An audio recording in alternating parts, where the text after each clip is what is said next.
Nollywood doesn't play by the rules anymore. The days where Nigerian films were limited to local releases and scattered VCD sales are long gone. Now Nollywood films are smashing records, dominating global streaming platforms and reshaping the business of African cinema. Here are movies that broke Nollywood record. At number 15, we have Aki and Pawpaw, the 2021 reboot that gave Nollywood a nostalgic win. Directed by Biodun Stephanie and produced by Play Network Studio and Film One Entertainment, the film brought back Chinedu Ikedieze and Osita Iheme as the mischievous brothers Aki and Pawpaw. I mean, won't you change? They can never change! We don't change since yesterday, don't find out. Their return came almost 2 decades after Aki and Ukwa in 2002 made them Nollywood icons. This time, Aki and Pawpaw heads to Lagos, chasing wealth and social media fame. Their antics attract Samantha, played by Chioma Okafor, who posts their pranks online and makes them viral sensations. But fame comes with its own set of problems. Aki and Pawpaw find themselves navigating a world of influencers, shady deals, and unwanted attention. The film's charm lay in the reunion of Chinedu Ikedieze and Osita Iheme. Their comedic timing hasn't lost a step, and the supporting cast includes Toyin Abraham, Stan Nze, and Real Warri Pikin, added to the film's chaotic energy. Aki and Pawpaw premiered on December 15, 2021 and hit cinemas 2 days later. It earned 30 million naira in its first week, cementing its place as a commercial success. The film's impact extended beyond box office numbers. In 2023, Chinedu Ikedieze earned a nomination for Best Actor in a Comedy at the African Magic Viewers' Choice Awards. The film proved that even after 20 years, Aki and Pawpaw could still command the spotlight. We have Osophia in London. Released in 2003, the Kingsley Ugoro directed comedy starred Nkem Owo in the role of a lifetime, and it became one of the first Nollywood films to truly break into the international market. The plot was simple but brilliant. Osophia, played by Nkem Owo, is a naive villager who learns that his brother Donatus had died in London and left him a massive inheritance. Take this thing. Tell them you did not see me. They gave you coat and tie to come and convince me. When Osophia travels to London to claim his fortune, the cultural clash that follows is comedic gold. His brother fiancée, Samantha, is skeptical about adhering to Nigerian tradition around inheritance, and Osophia's clueless attempts to navigate British society result in a hilarious culture shock. Kingsley Ogoro not only directed the film but also handled the screenplay alongside Kola Moniz and Emeka Obiakowa. The cinematography by John Ishemeke captured the stark contrast between Osophia's village life and the posh streets of London. The film soundtrack, also composed by Ogoro, added to the comic tone.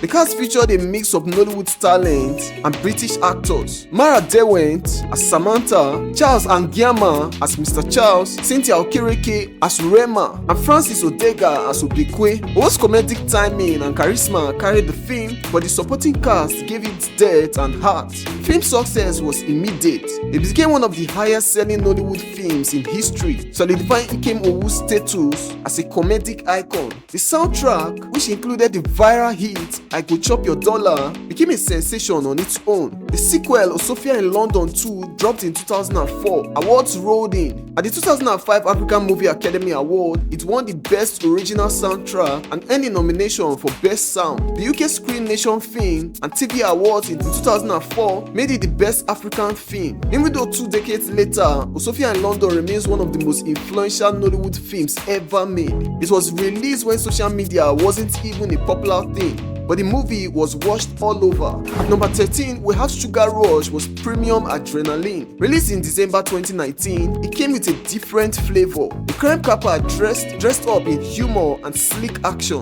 Kayode Kasum directed, but the creative force behind the movie was Jade Osiberu, who co-produced alongside Abimbola Craig. Osiberu had already built a reputation for sharp, engaging stories, and Sugar Rush was no exception. The story follows the Sugar sisters, Suzy, played by Adeswa Etomi, Shola, played by Bisola Ayeola, and Bola, played by Bimbo Ademoye, who stumbled upon $800,000 in the mansion of Chief Douglas, played by Jide Kosoko, a corrupt politician. Oluwa! $800,000? Yes!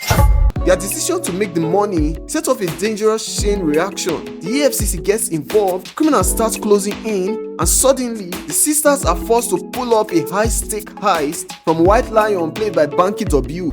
You spent 150,000 US dollars in 3 days. It's funny, fast-paced, and surprisingly heartfelt as the sisters' loyalty is tested against the lure of quick money. The film's strength came from its cast chemistry. Adeswa Etomi, Bisola Ayola, and Bimbo Ademoye bounce off each other effortlessly, creating a sisterly dynamic that felt real. Williams Ochemba, Uzo, Aruke, and Toby Bakare added comedic muzzle, while Banky W's cool menace as White Lion gave the movie an edge. Sugar Rush premiered on Christmas Day in 2019 and quickly became a holiday sensation. It grossed 40 million naira in its opening weekend and reached 58.76 million naira within days, becoming the 5th highest grossing Nollywood film of the year. By January 2020, it had crossed the 100 million naira mark. The awards followed. At the 2020 Best of Nollywood Awards, it bagged nomination for Best Actress in a Lead Role, Best Supporting Actress, which it won, Best Comedy, Best Cinematography, and more. It was funny, stylish, and most importantly, it made money. At number 12, we have Kunle Afolayan's Oktoberfest. Released in 2014, Oktoberfest was a psychological thriller wrapped in the weight of Nigerian history. It was set in September 1960, just as Nigeria stood on the brink of independence from British colonial rule. Sadiq Daba starred as Danladi Waziri, a northern Nigerian police officer tasked with solving a string of murders in the rural town of Akote. The victims were young women, and the case's sinister overtones reflected the nation's larger anxieties, political instability, ethnic tensions, and the lingering shadow of colonialism. Kunle Afolayan didn't just recreate 1960, he immersed the audience in it. The production design was painstakingly detailed. Costumes and props were sourced from international suppliers and crafted by director Pat Nebo to ensure historical accuracy. The film was shot in Lagos, Ilara, Mokin, Akure, and neighboring villages, capturing the rural texture of the period. The film grossed at over 100 million naira. The film premiered on September 28, 2014 at Eko Hotels and Suites in Lagos with a full-on 1960s theme. The reception was immediate.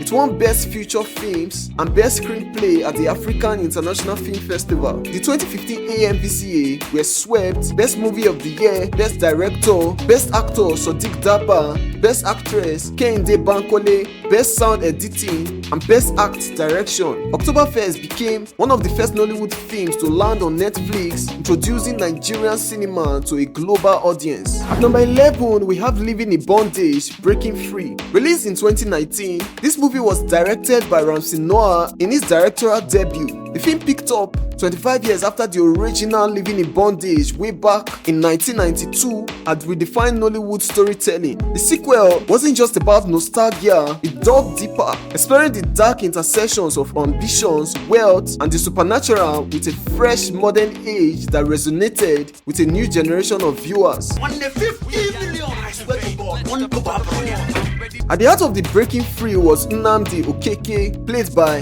Jidekene Ashufusi. Nnamdi was the secret son of Andy Okeke, the tragic figure from the original film who was lured into a dark occultic society in his desperate pursuit of wealth. Nnamdi's story mirrored his father's downfall, young, ambitious, and hungry for success. He found himself drawn into the Brotherhood of the Six, a powerful cult that promised the world but demanded blood in return. Ramsey Noah, who played the sinister and charismatic Richard Williams, embodying the chilling face of this dark brotherhood. With every step Nnamdi took, the moral stake grew heavier, the consequences darker. The film put together an elite cast of Kenneth Okonkwo reprising his role as Andy Okeke, Kanayo Okanayo as Chief Emeka Omego, and knowing not to his history of playing ritualistic figure in Nollywood, and Nancy Isime as Stella, Nnamdi's love interest and moral compass. Bob Manuel Udoku, Enyina Ngwe, and Ebele Okare added layers of intrigue and emotional weight to the narrative.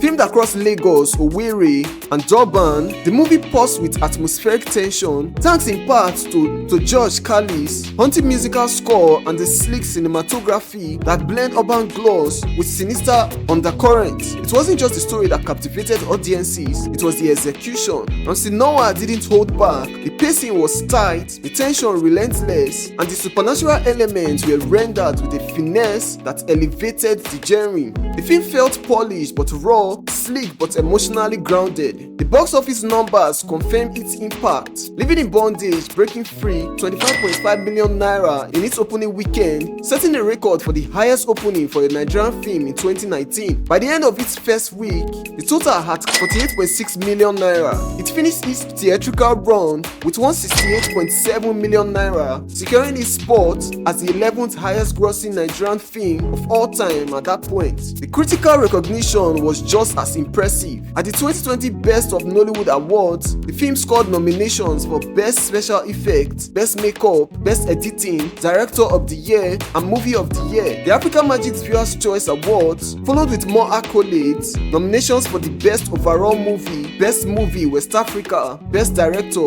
and Best Writer. The sequel proved that Nollywood could not revisit its roots but reinvent them for a global audience. The film's success on Netflix only reinforced its staying power as a modern classic forged from the bones of its predecessor. At number 10, we have Merrymen, the real Yoruba demons. Released in 2018, this action comedy blended political drama with humor and sleek high sequences. Directed by Toka Makbaro and produced by Darlington Abuda and Patrick Ovoke Ojegba, Merrymen centered on four wealthy bachelors: Ayo played by Ramsey Noah, Amaju played by Ayo Makun, also known as AY, Nas played by Jim Ike, and Remy played by Fowles. These men live large, seducing powerful women and accusing business contracts from Abuja's political elite. But when a corrupt politician threatens to demolish a village to build a shopping mall, the Merrymen switch gears from seduction to sabotage. We steal from people who steal from us. Plot wasn't exactly new, but the execution was fresh. The charisma of Ramsey Noah, Jim Ike, and Falls carried the film. Nancy Isime and Damilola Adebite added emotional depth as their love interest, while Richard Mofe Damijo and Iretiola Doyle brought gravitas as the political heavyweights. Released in September 2018, Merrymen became an instant hit, grossing 235 million naira at the Nigerian box office. This success spawned a sequel, Merrymen 2: Another Mission, which premiered in December 2019, and the third installment, Merrymen 3: Nemesis, released in October 2023.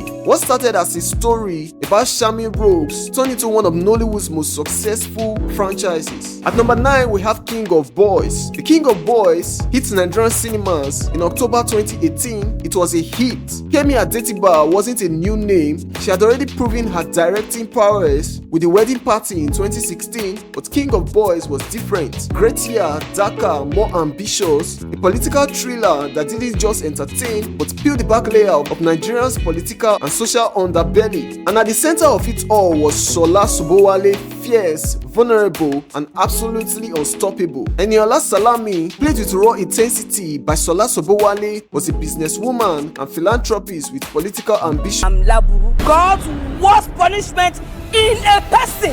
But her rise wasn't clean. Her past in the criminal underworld threatened to derail her fortune as she fought to secure political dominance. Betrayal, power struggles, and family tensions built the backbone of the story. This wasn't Nollywood's typical melodrama. This was a ruthless game of chess where every move had life or death consequences. The film's cinematography mirrored that tension: dark corridors, shadowy figures, and sharp dialogue that cut like glass. But it wasn't just Sobowale's powerhouse performance that made King of Boys a cultural moment. Adeswa Etomi as Kemi Salami, Ilbliss as Odogu Male, and Reminisce as Makanaki rounded out a cast that brought credibility and depth to the film's complex narrative. The use of multiple languages, Yoruba, Igbo, Hausa, and English authenticity, grounded the film in Nigeria's linguistic diversity. Adetiba's storytelling was surgical. Every silence was deliberate. Take the face-off between Eniola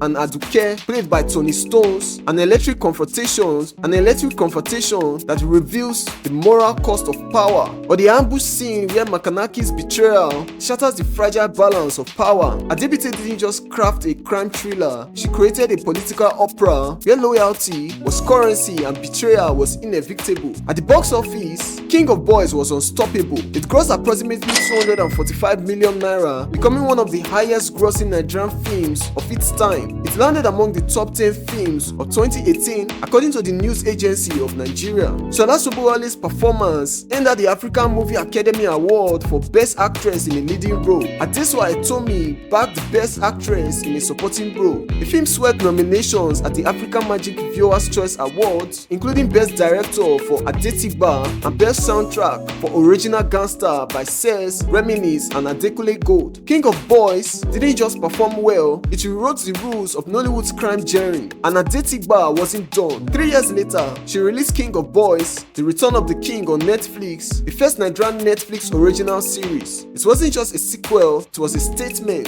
Nollywood now playing on global stage. Next up at number 8, we have Brotherhood. In 2022, Nollywood took a different kind of leap with Brotherhood, a crime action thriller directed by Lukman Ali and produced by Jade Osebiru. This wasn't just another gritty gangster flick. Brotherhood was layered, complex, and unapologetically raw. It told the story of twin brothers, Wale played by Afrobeat star Faust and Akin played by Toby Bakare, whose life was shaped by childhood trauma. Their parents were murdered in front of them, splitting their paths. Wale became a dedicated cop, upholding the law with ruthless efficiency. Akin, haunted by the streets and a criminal record, fell into the arms of the Ojuju Boys, a notorious Lagos gang. It was a classic tale of brothers on opposite sides of the law, but the Brotherhood refused to settle for cliches. Toby Bakare delivered a career-defining performance as Akin, balancing vulnerability with menacing intensity. Faust matched him as a morally conflicted Wale, torn between loyalty to his brother and duty to his badge. I just need a little piece of information from you, sir.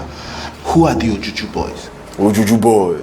The supporting cast was stacked with Nollywood royalty. Basket Mount as Shadow, the calculating gang leader, Zubi Michael as Poison, the loose cannon, and Tony Tones as Goldie, a femme fatale hidden with motives. Even Mr. Macaroni and Sam Dede brought unexpected gravity to the narrative. Lukman Ali's direction was sharp and immersive. This was different from many Nollywood movies and could easily rival Hollywood action thrillers. The fast-paced, cut and dark, neon-lit visuals captured the chaotic pulse of the city, from street chases to brutal shootouts and action sequences were visceral and meticulously choreographed. The film's premiere in Lagos was a spectacle with an Ojuju team that had guests leaning into the film's gritty vibe. The box office number reflected the buzz. Brotherhood grossed approximately 328 million naira, ranking it among the highest grossing Nollywood films ever. At the 2023 AMVCAs, the film dominated. Toby Bakare won Best Actor in a Drama, Lukman Ali secured Best Director and Best Cinematography, and the film took home Best Movie in West Africa. The technical categories weren't overlooked. Best Lighting, Best Act Direction, and Best Costume Design all earned nominations, reinforcing the film's meticulous production quality. At number 7, we have Chief Daddy. Chief Daddy was the colorful, chaotic heartbeat of Nigerian high society.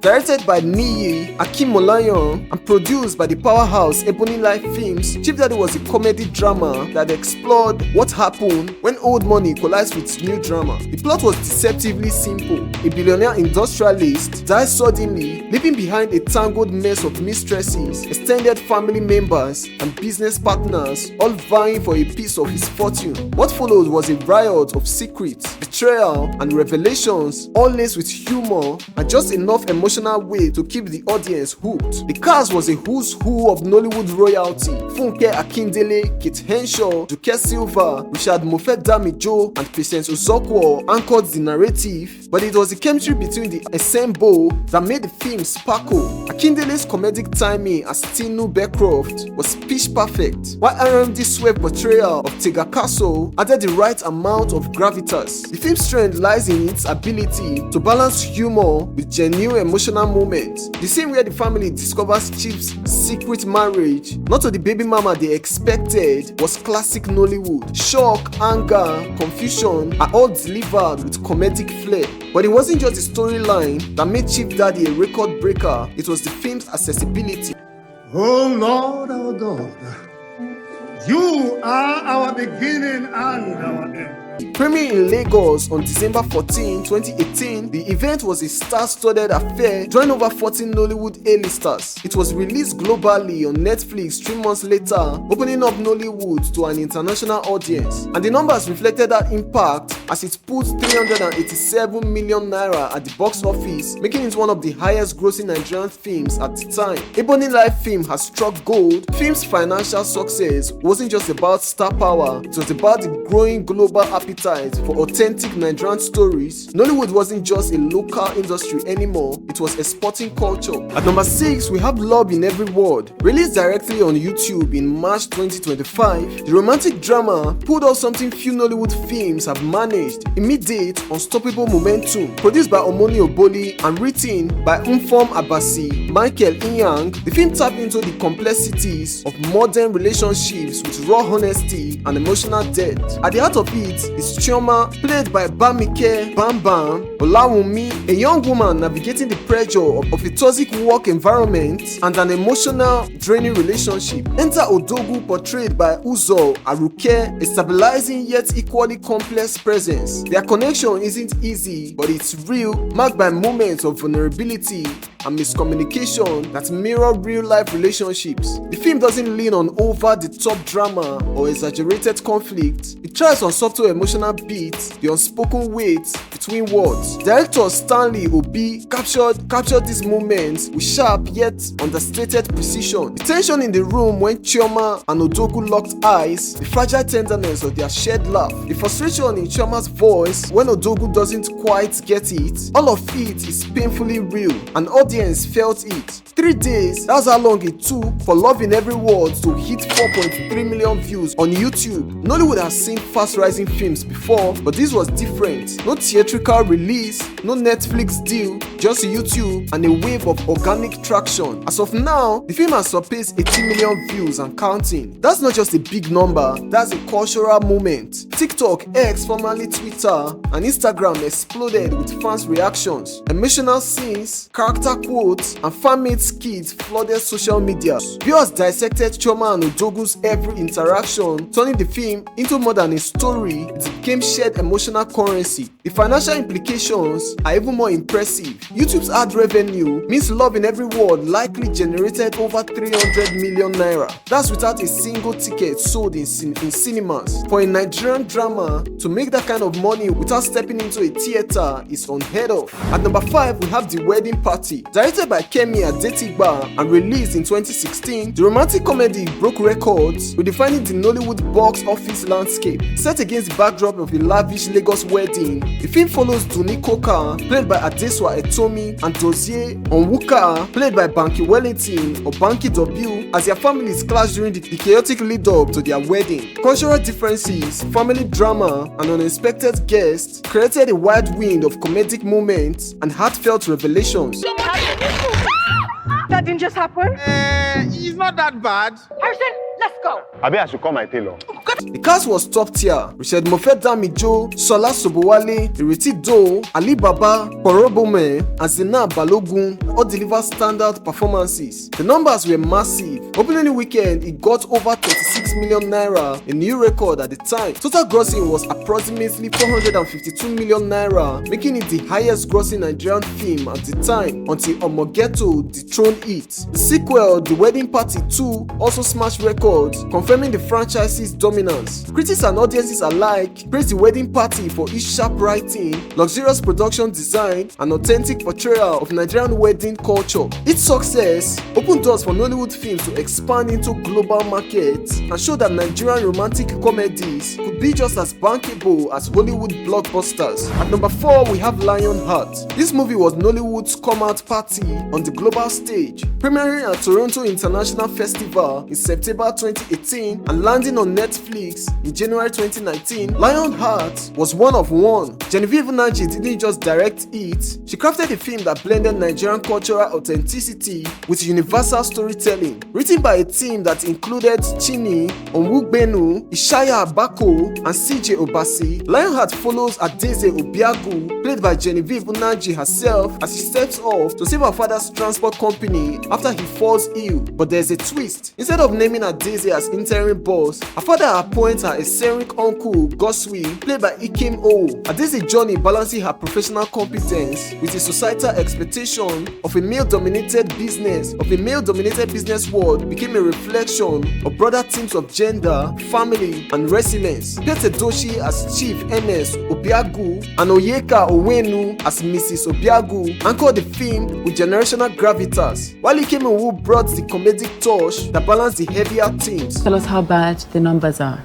Bad. Lionheart is in severe debt. 950 million naira. Netflix acquiring Lionheart was more than just a licensing deal, it was history. It marked the first time a Nigerian film became a Netflix original. The film's clean, accessible storytelling and natural dialogue helped it resonate with audience beyond Nigeria. Critics praised its authenticity and simplicity. The financial details were never officially disclosed, but reports suggest Netflix paid around $3.5 million for the film, a landmark sum for Nollywood. But it didn't stop there. In 2019, Lionheart became Nigeria's first ever submission for the Best International Feature Film category at the Academy Awards. That was a moment of pride of Nigerian cinema until it wasn't. The Oscar disqualified it, citing the predominance of English in the dialogue, which violated the category's requirement for a non-English language film. Still, the global attention didn't fade. Lionheart became a reference point for African cinema's future. It wasn't just about the film's success, it was about proving that Nollywood could tell Nigerian stories on a global stage without compromising its cultural identity.